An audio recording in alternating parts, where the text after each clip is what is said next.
morning. So I'm delighted to speak on behalf of SYNETIQ at this event. And for the next 10 or 15 minutes or so, I'm going to talk to you today about the current position of the planet, the industry, and what SYNETIQ and the solutions that SYNETIQ is developing for our clients, the benefits of those solutions, and I'm going to end with some thoughts for the future. I'm slightly regretting not having lots and lots of photos of our business, but I'm happy to pick some of those up afterwards in terms of the infrastructure and the technology and all the rest of it. But this is a more general presentation rather than a SYNETIQ sales pitch. So I was making a bit of an assumption that some might know who we are and what we do, but for those that don't, just a couple of minutes on SYNETIQ. So SYNETIQ was formed on the 1st of March 2019 through a full-way merger of 4 UK businesses that were all independent, 2 of which were involved in salvage and dismantling, 1 of which was involved in the circular economy of green parts, and the other was an IT, ERP, an auction, salvage auction platform. So I created the SYNETIQ from rolling those 4 businesses together. And it was a new business, 1st of March 2019, but the combined businesses that made up SYNETIQ have over 150 years of trading between them, and a really, really proud history. But what we had there as the opportunity with SYNETIQ on the 1st of March was to set out a vision and mission and a long-term strategy, as though SYNETIQ was a new business, but with the stability, the know-how, the experience, the technology, the infrastructure and the scale and the contacts, the sales channels and the clients of all the existing businesses. So truly for me, I feel blessed. It was a once in a lifetime opportunity to set out a vision for the long term, but with all, like a new start business, but with all the benefits of the 150 years of previous trading. So the vision for SYNETIQ is to lead a vehicle recycling industry that we can all be proud of.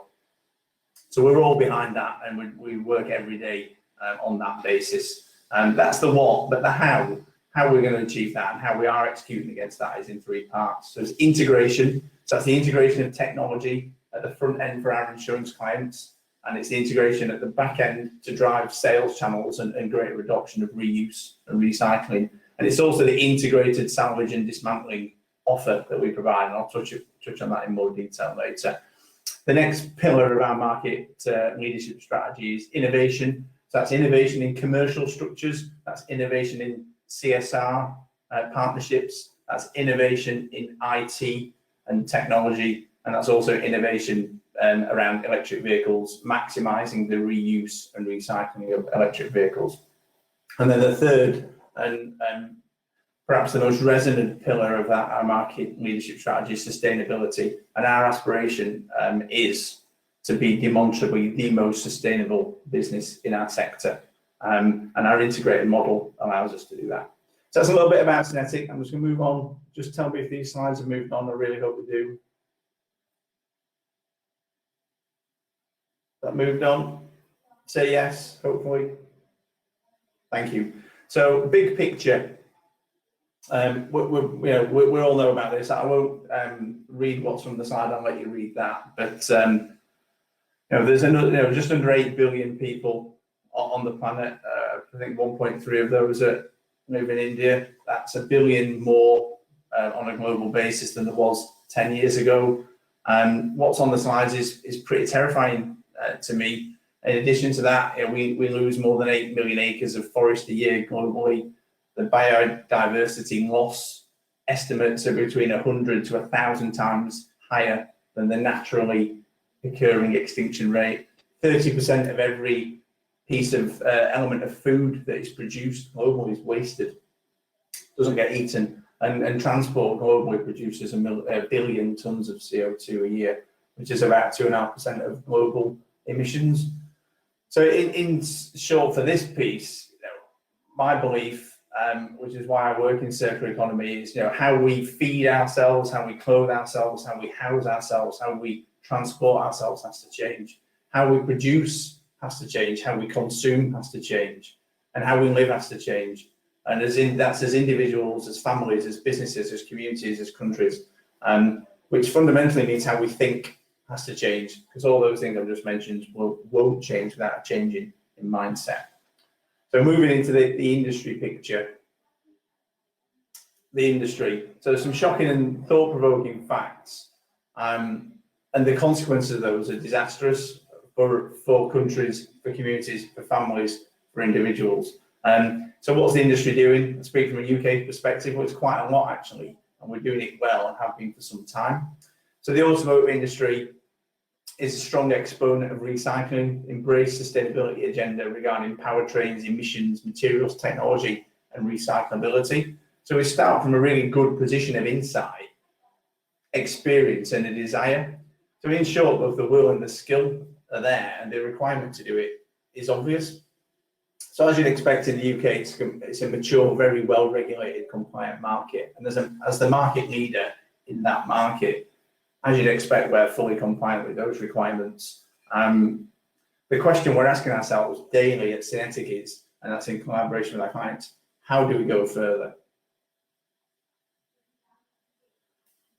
And part of it is an extension and an acceleration of what we actually already do, which I'll explain now. So recycling is amazing, it's fantastic, but for those familiar with the waste hierarchy, we'll all know that the optimized use of resources and sustainability begins with reduce. Don't make what you don't need. Leave that material in the ground, save the energy, save the water, save the fuel to transport it, save the energy to make something that isn't needed. Don't produce the carbon to make something that's not required. Leave it in the ground. The world will thank us for this. And that's the beauty and elegance of the SYNETIQ integrated salvage and dismantling model.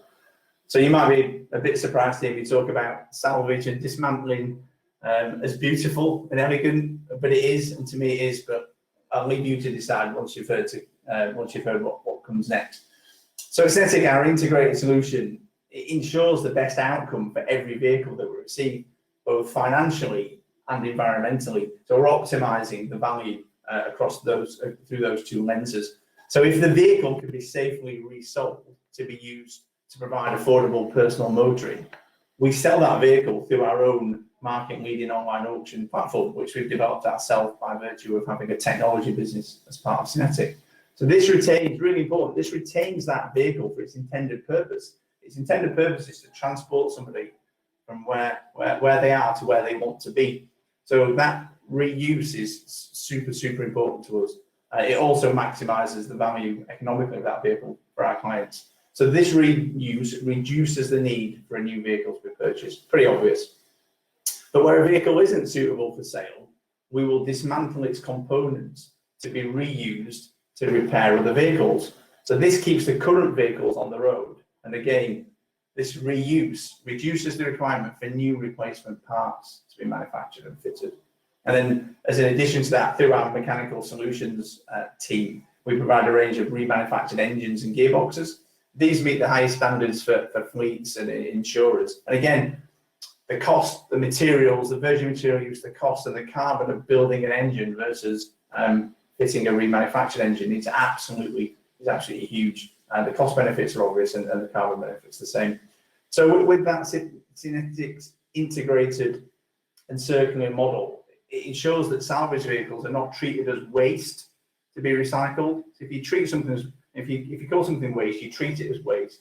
It's not waste, it's a vehicle. So we don't treat it as waste, we treat it as a vehicle. But where it can't be treated as a vehicle, the valuable items that have a purpose to keep the current car park running are dismantled and sold also as valuable products and given a second life. So practical benefits, threefold. We sell for parts. Green parts are cheaper than new ones, typically less than half the price. These green parts are already available. They're being manufactured by an OEM to the highest standards and are sat onshore, in our case in the UK right now. And they've already been manufactured, tested, warranted, certified, and used. So it gives a ready supply of parts. So back to the elegance. Any vehicles that safely stay in use are kept in use, and any that can't are used to repair the car park. I'll just flick over to the next slide to talk about the process. So my green parts process, if you can see that, it will pop up on the screen, I'm hoping. It's not as clear to me as it opens to you. Can you see that? Has that worked? I'm sorry, it's gone off camera. So step by step, the green parts process. So we collect the vehicle, we check the products, we grade them, we sell those through online channels that we're integrated with in terms of UK body shops, and then we deliver those to ensure that they arrive in the condition in which they're sold. And the best way to bring this to life is in the case study that I'll show you next, which I'm really, really proud of. So British Gas, for those that have heard of British Gas, it's one of the UK's largest fleets of liveried vehicles. So they all look the same, they're all the same vehicle, they're all the same mark, they've all got the same branding and livery on them. So with British Gas, whenever a British Gas van has an accident, that comes to SYNETIQ. We don't sell that vehicle, we keep that. And we don't sell those parts, we keep those for British Gas. So when they need a replacement door, we have a British Gas door ready to go just for them. So again, very simple, very elegant, very circular. You'll see on the slide that we've saved British Gas millions of pounds by using green parts, but incredibly 120,000 kilograms of CO2 just through the doors alone. And to put that into context, that would charge 15.3 million smartphones. Clear benefits to British Gas: cost. Second benefit for your large fleets is time, because the body panels we provide are the right colour, they're the right spec, they have the right livery, and it allows the engineers, the British Gas engineers that are doing really important work that's often safety critical, to get back on the road more quickly. And obviously, as I mentioned before, there's a huge carbon saving. Onto that, just to talk about SYNETIQ very briefly. Since SYNETIQ was created, we have avoided or saved 2.5 million tonnes of CO2 through the sale of parts alone. So that's not just vehicles, which is, I'm so proud to lead a business that has that level of environmental impact. And these measures aren't measured by SYNETIQ, not saying you wouldn't trust me, because I'm sure you would, but we have had an independent, rigorous assessment of that carbon saving. And then we will very shortly be sharing that with some of our key clients to allow them to furnish their own sustainability reports with the work they do with us. But in terms of the metrics, you can see that it would power over 300,000 homes. This is just in the last 2 years for our business. So the opportunity you can see for using parts again, safely, globally or nationally, is absolutely vast. So our business impact is massive, and I'm really proud of that. And then at the end of that chain, there is recycling, or the end of the waste hierarchy. So we reduce, we reuse, we remanufacture, and then we recycle. And there's just a quick bit on SYNETIQ's recycling credentials. It's really important to us. We recycle 95.3% of what we take here, of what is left after we've sold vehicles or parts. So we're proud of that, and that's market leading, certainly in the UK. But it's the real end, the bottom of the waste hierarchy, where we can reuse or remanufacture, we will and we do. Why? That preserves economic value and it maximizes environmental value. These slides will be available if you want, I'm sure if you want some more detail on that. So far, so good, you would say. Excuse me, I just need to turn something on my screen. So far, so good, but only in the UK, only around 2% of insurance-funded accident repairs use these green parts that I've just been talking about that have such an amazing environmental impact. So why is that? Because it's 12% in the US, and it's between 10 and 15% in various Northern European countries, in the Nordics. So some of the reasons are on the slide, and that's based on the heritage and the history of the salvage industry. And I think there's a point to what can come next for India here. There hasn't historically been the trust in these parts because of the nature of the supply chain in the industry, in terms of accreditation, quality, grading, etc., delivery times. We're changing all that in the UK, and SYNETIQ is market leading in that change. So there's been a real inertia, which is why it's only 2%, but mindsets are changing. And why are mindsets changing? Well, those underlying assumptions on safety and quality are changing. An independent research commissioned by Allianz found that just under 70%, so 69% of the motorists they surveyed would choose the option of a green replacement part to repair their vehicle. And 77% of that 69% stated the main reason for doing that was to protect the environment. So we know from our daily dialogue with insurers that their attitudes and the attitudes of their policyholders are changing, driven by the year-on-year increase to cost of repairs, which the insurers are looking to minimise, but also much more environmentally aware and challenging customer base. So big retail, big insurers, big banks, big businesses being challenged by its stakeholders, its shareholders, its customers to be demonstrably more sustainable. So this part of our industry, which is nascent at the moment in the UK, 2%, I foresee will rise to the 10s, the 12%, as we see in other economies.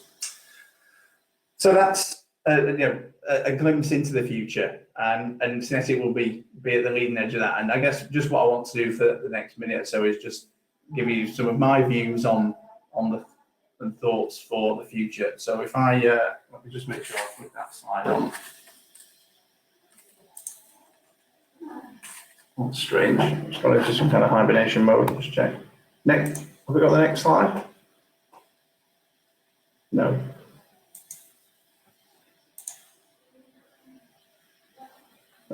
Here we are. So short term, it won't look like it does today. COVID has accelerated some of these mega trends: online, working from home, less journeys, less miles. The rise of EV sales, certainly in UK and in Europe, they're accounting for a huge amount of new car sales, but still a tiny fraction of the UK car park. But beyond 2030, 2040, we'll see the tipping point that electric vehicles outweigh internal combustion engines. We will see battery as a service absolutely come to the fore. And in terms of the EV piece, we've invested £2 million to create the UK Centre of Excellence in the safe reuse and recycling of electric vehicles at our Winsford site, photos of which I'll be happy to share. I think we'll also see that in the medium term, mobility as a service will rise. So you use a car for an average of less than 2 hours a day. I don't think my children who are 7 will be that fussed on owning a car, and there'll be shared mobility. So I foresee less vehicles, less miles, but higher write-off rates because of the amount of cost of repair and the amount of technology in vehicles. I think we'll see the rise of small format personal mobility in the more developed economies, and full-scale battery recycling. Autonomous vehicles will no doubt reduce accidents, but back to the point, they'll be very difficult and costly to repair. So I think we'll see more recycling and more reuse at that point. And I think I would like to see manufacturing processes change with a nod to reuse as well as recycling. But I certainly think 3D manufacturing will also come to the fore in the next sort of 5 to 15 years. And I think as a more general consumer point, and I've shared this internally with SYNETIQ, and we're working on this to be the market first, is I think everything we buy is going to have a carbon label showing the environmental impact of producing it. We've seen it in food, we've seen it in consumer goods, we've seen it in consumer durables. So a customer will buy a product, or part of the decision-making process will not just be price, won't just be availability, won't just be quality, it will be environmental impact. And to do with blockchain and Internet of Things, I believe we'll get there with some quite robust carbon labelling on everyday items that we just don't see today. And that'll be the same in the automotive space. I also see in terms of the future that, as per the slide here, the salvager has an expanded role. So you can see on this slide, I ultimately see that an end-to-end life cycle from OEM to direct to consumer from the OEM, possibly removing the need for dealership networks, things done online, direct to consumer, connected vehicles, predictive maintenance, Internet of Things and blockchain together to conspire that at the end of that vehicle's first life or its second or third life, there is an integrated solution that then feeds back into OEM. That might be quite a while away, but the technology broadly is there. And as I said earlier, I think the will to do more and the skill is certainly there.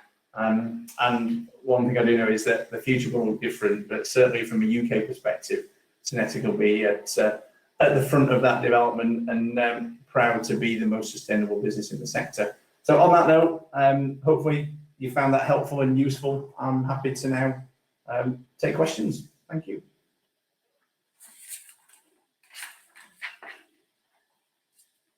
For sharing so much about the research that you have been doing there.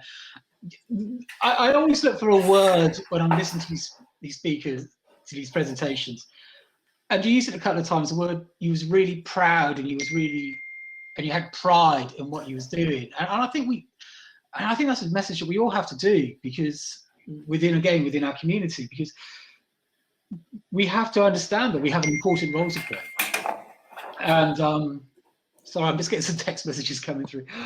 And also, and what you showed there with the, talking when you was proud, your example was with a British gas fleet, and you were showing that, there's profit to be made, and sustainability isn't necessarily a burden. Would you agree with that?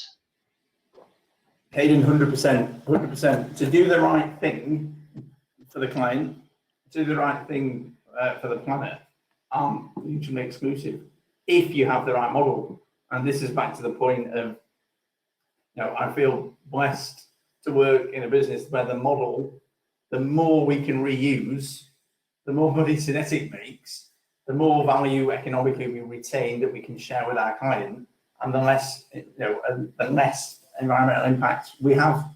So none of those things are exclusive or competing. They're actually all complementary. So the more doors we can sell to livery fleets, I'm not feeding them into a baler to be shredded. Well, that's got to be better using a door as a door than using a door to melt down and make other doors, just from the environmental impact, the time saving, the cost saving, the energy savings that go with it. But also intrinsically, a door has more value than 15 kilos of metal. So again, there's many USBs of how people run their businesses. So we have to start to be thinking of the processes and getting maximum, and be thinking of the environment. But also, you mentioned the point of only 2% of green parts are used. And I know that you're trying to promote green parts, especially to insurance companies, to body shops. But do you think that we need to get the public aware of the use of green parts? We're in this 21st century, recycling and sustainability is such a buzzword. But also with that, as recyclers, with our local yards, whatever, that we have to push that ourselves, so we can get out to the local community to sort of see what we are trying to do within this industry. Hayden, yeah, great question. So the short answer is yes, but that's the what. The slightly longer answer is the how. Well, it actually starts with some of the things I mentioned today. It starts with being able to, with real rigor and efficacy, measure the impact, convert that impact into things people will understand: trees, smartphones, houses, gallons of fuel, cars off the road, swimming pools of carbon, Wembley stadiums of carbon, etc. So we're doing that.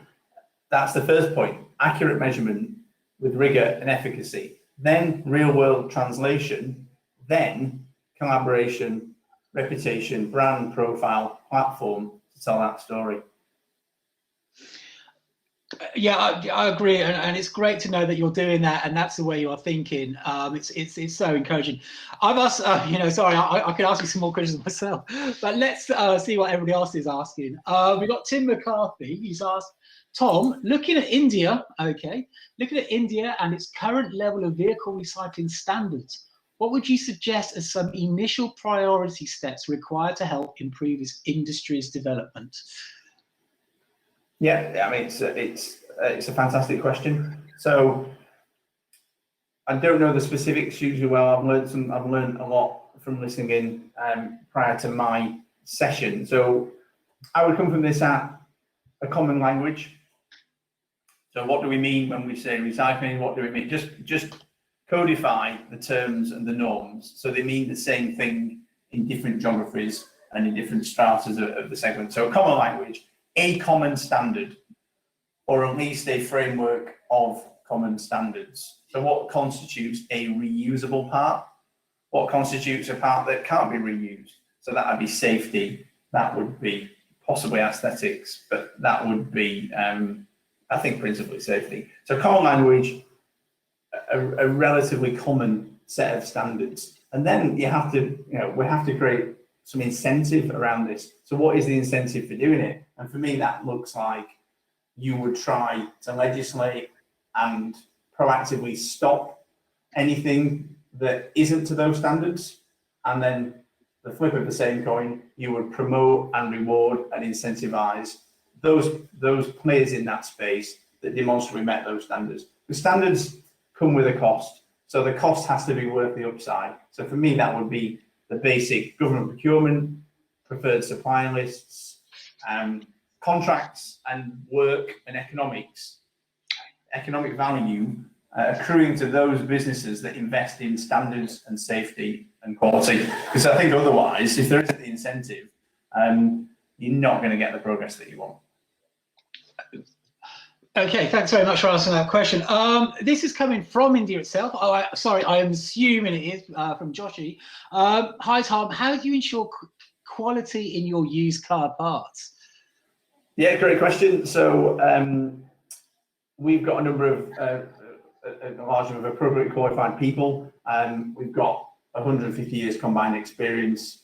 We work with large insurers to make sure that the things we do are to their standards. We work with large fleets. So we've had a lot of our development and training actually through our clients over the years. And we work with all the UK's largest body shop networks. So we have that market discipline that says, we won't go to the cost of sending a part that's substandard because it will just come back to us. So we've got a market discipline, but we've also got the Vehicle Recycling Association accreditation. We've got the standards of which SYNETIQ is at the leading edge of and probably the best exponent of in terms of dismantling. So we've got a balance of market discipline, got great training, great supervisors, great management, learning and development. We have our own methodology. And then we've also got the industry accredited standard that is absolutely foolproof. That says it needs to look like this. It should have these characteristics. It shouldn't have those characteristics. So they're the three main pillars. And the fourth that I would wrap that one up with is common sense, experience, a focus on quality, a focus on product integrity, and a focus on the customer, because all the manuals in the world won't replace somebody who cares about what they do, who cares about the product, who cares about getting that part to the customer in exactly the shape it's intended to be in. So between those, we do very well on quality, but it does probably take all of those, and that is the benefit of the 150 years to take SYNETIQ to where it was prior to 2019. I like how you said 150 years. Rome isn't built in a day. There's a lot of hard work. It's not overnight, but there's no shortcuts to that. But the VRA certification takes you a big step in one go, but you also then need the financial incentive to sell the right quality of parts that allows you to pay the right people, to get skilled dismantlers and skilled people that work in your operation that will take care of the product. And all the things, the infrastructure that you need around that, there clearly has to be enough margin in that piece of work to ensure that you can ensure that quality. Because what you can't have, is a Rolls Royce service, on a nickel and dime. Yeah, exactly. And again, you have to say people have to have skilled people. I'm gonna. The next question comes from Steve Fletcher, who I know is in Canada. Steve will actually be speaking at tomorrow's session, so I've actually seen his PPT. It's very good, so I really encourage everyone to be here tomorrow.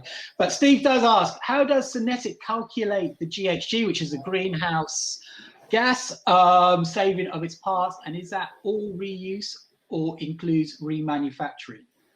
Yeah, it's a great question. Hi, Steve, by the way, from across the water. How? Well, we've invested a significant amount of money in that. So that's our IP. So I won't go into fine detail about how we do that, but in very general terms, what we do is, or what we have done is, in a very, very granular way, been through every element of the SYNETIQ business model with a firm of preeminent sustainability consultants who have looked at every single one of SYNETIQ's processes and mapped the embedded carbon in each of those processes.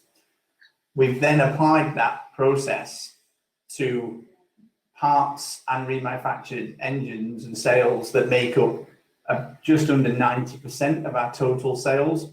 So we've got really great detail and we've got really great coverage of our business. Thereafter, we've applied the difference of our green parts to their newly manufactured equivalent, because that newly manufactured equivalent embedded carbon is available from SMT, and so on and so forth. And the delta, the saving on carbon is absolutely vast, and I'm excited to launch that in the next week or two. So we've done it through granular in terms of our processes, and we've done that per part. So if it takes 2 hours or whatever to do an engine, that's clearly different to a light fitting. So every one of our parts will have a different embedded carbon amount. And so it's super exciting. I won't share more on that because that's it's privileged, but it's also something we're really, really proud that we're going to be reporting on to our clients from a few weeks on. And just a little plug for myself here. I know that we'll be getting press releases and editorial from SYNETIQ itself. So please check Auto Recycling World or ATF Professional, which is atfpro.com, .co.uk, sorry, and just to keep up to date with what SYNETIQ is doing, because they really are at the forefront on this subject. The last and final question, and hopefully this will be a very quick one, but this is from Racer Yeoman, who I think is in America. Does SYNETIQ have a yard management system like Pinnacle, PowerLink, or Checkmate? Yeah, Hayden, there is one. Yeah, there is one after that had 3 votes about quality of ELV, but I'll take this one quickly. Yes, we do. It's developed by ourselves. It is available for license and sale. It's market leading. It's absolutely incredible. It's developed by DH Systems, one of the founding partners in the SYNETIQ business. It's called Frontier, and that's what we use, and it's what a number of the other leading independent businesses in the UK also use. And without that, we couldn't do anything that we do, but it's ours.